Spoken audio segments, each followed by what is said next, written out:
Good Morning Business, la pépite. Oui, c'est Sensei que nous recevons dans la pépite. Julien Velu, son fondateur, est avec nous. Bonjour. Bonjour. Vous avez créé cette plateforme, cette marketplace de consulting pour l'hôtellerie-restauration en septembre dernier.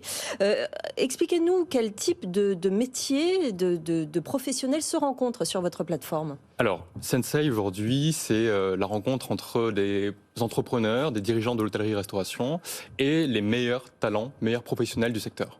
Donc, ça peut être aussi bien des chefs que des architectes intérieurs, des directeurs artistiques, des barman, des sommeliers, pour les accompagner dans leurs projets. Donc, ça peut être une création d'établissement ou bien un restaurant, hôtel, bar déjà en activité et qui a besoin d'être accompagné sur des besoins très précis. Ça veut dire qu'on peut trouver la perle rare pour l'embaucher ou un consultant pour quelques semaines, quelques heures par jour, pourquoi pas. La raison d'être de Sensei aujourd'hui, c'est essentiellement de l'accompagnement à court terme. Donc c'est vraiment un besoin précis sur lequel on vient accompagner, mentorer l'entrepreneur.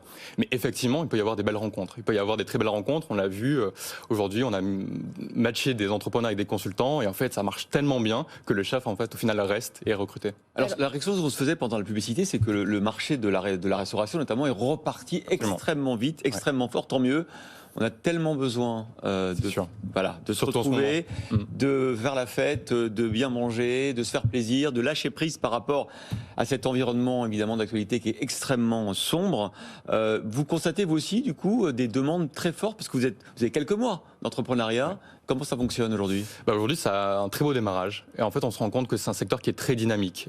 Aujourd'hui, c'est un secteur où il y a l'entrepreneuriat est très fort. Il y a énormément de création d'entreprises. On sait qu'aujourd'hui, en 2021, il y aura plus 61% de création d'entreprises que les années précédentes. Dans la restauration, l'hôtellerie ? Exactement. Ah ouais. Et en fait, paradoxalement, on s'est dit avec le Covid, ça va freiner, ça va ralentir le marché. Pas du tout. En fait, au final, ça a boosté les motivations. Énormément d'établissements se sont créés parce qu'ils ont profité de cette mise à l'arrêt du marché pour entreprendre, faire des travaux, etc. Donc aujourd'hui, la création d'entreprises est très forte dans ce secteur. L'activité aussi est hyper importante. Mais justement, est-ce que les demandes sont plus importantes concernant des créations d'entreprises ou c'est plus pour recruter dans les établissements ? C'est quel type de demande qui est vraiment très présente en ce moment ? Aujourd'hui, c'est essentiellement des entrepreneurs qui veulent créer leur établissement et qui ont besoin d'être accompagnés. On sait qu'aujourd'hui, créer son restaurant ou son bar ou son hôtel, le frein premier, c'est pas le financier, parce qu'en fait, aujourd'hui, emprunter de l'argent, c'est relativement facile. Par contre, le premier frein, c'est l'humain. C'est de dire, OK, je suis pas forcément expert de ce secteur-là, parce qu'on voit de plus en plus d'entrepreneurs qui viennent d'autres secteurs que l'hôtellerie-restauration. On a des journalistes, on a des publicitaires, on a des financiers. On va créer notre resto. Exactement. Mais vous êtes les bienvenus. On est obligés. Absolument. Non, mais en fait, on voit beaucoup de profils très divers qui sortent du sérail de l'hôtellerie-restauration et qui, du coup, entreprennent et ont besoin d'être accompagnés par des experts. Et Julien Velu, concrètement, aujourd'hui, vous avez l'impression que cette crise a accéléré les transformations dans le secteur, c'est-à-dire que sur les concepts, sur les produits qui sont vendus, est-ce que moi j'ai l'impression, mais je sais pas, c'est une vision très extérieure, qu'on a accéléré aussi la mutation du secteur et de quelle manière ? Absolument, c'est que c'est un secteur qui n'avait pas connu encore de transformation digitale. Contrairement à d'autres secteurs, c'est encore un secteur qui fonctionne de manière très traditionnelle et le digital a bousculé plein de choses. Vous avez la livraison, effectivement, donc dans les façons de consommer, mais aussi dans la gestion des talents, en fait.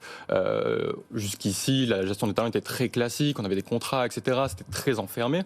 Aujourd'hui, on croit fortement dans le numérique, pas simplement pour les outils de planning, etc., mais aussi pour le partage de connaissances, pour le matching d'un coup entre des experts, des entrepreneurs et des dirigeants. Le business model, c'est une commission sur les mises en place ? Exactement, c'est des frais de gestion, donc une commission qu'on prend sur le matching des talents. Voilà, Sensei, et vous avez à peu près combien ? 600 experts proposés sur la plateforme aujourd'hui ? Absolument, donc on a plus de 600 experts, ce qui correspond à plus de 20 spécialités différentes, ce qui permet de couvrir comme besoin. Merci Julien Velu pour Sensei d'avoir été notre invité ce matin.